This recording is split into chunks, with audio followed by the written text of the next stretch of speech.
બરાબર, એના પર પપૈયા લાગે છે, પાકે છે, પછી આપણે ખાઈએ છીએ. તો પાકેલા પપૈયા ખાવાથી આપણને પોષણ મળે છે, વિટામિન સી ભરપૂર પ્રમાણમાં મળે છે.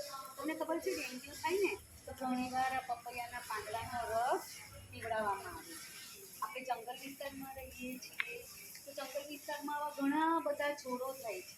એનું આયુર્વેદિક દ્રષ્ટિએ ખૂબ મહત્વ છે અને એમાંથી આપણને ઘણી બધી ઔષધિઓ પ્રાપ્ત થાય છે. તો અત્યારે જમાનો એવો છે આયુર્વેદિક ઔષધિ તરફ બધા વળ્યા છે. આપણે ત્યાં બેડા થાય, આમળા થાય, બીલીપત્ર થાય, સરગવોનું તેલ થાય, આ બધી દવા તરીકે ઉપયોગમાં આવે છે. હળદર, તમે હળદર કરો છો એ હળદરથી દવા તરીકે કામ આવે છે. તો ઘણા એવા રોગોમાં બી વનસ્પતિ આપણને કામ આવે છે. આ પપૈયાના ફળ થાય, પાકી જાય તો પાકેલું પપૈયું ખાવાથી આપણી કિડનીની બીમારી નથી થતી, આપણી લીવરની બીમારી નથી થતી અને પાકેલું પપૈયું ખાવાથી આપણા આંતરડાની બીમારી પણ નથી થતી. આ પપૈયા બરાબર સમજ પડી.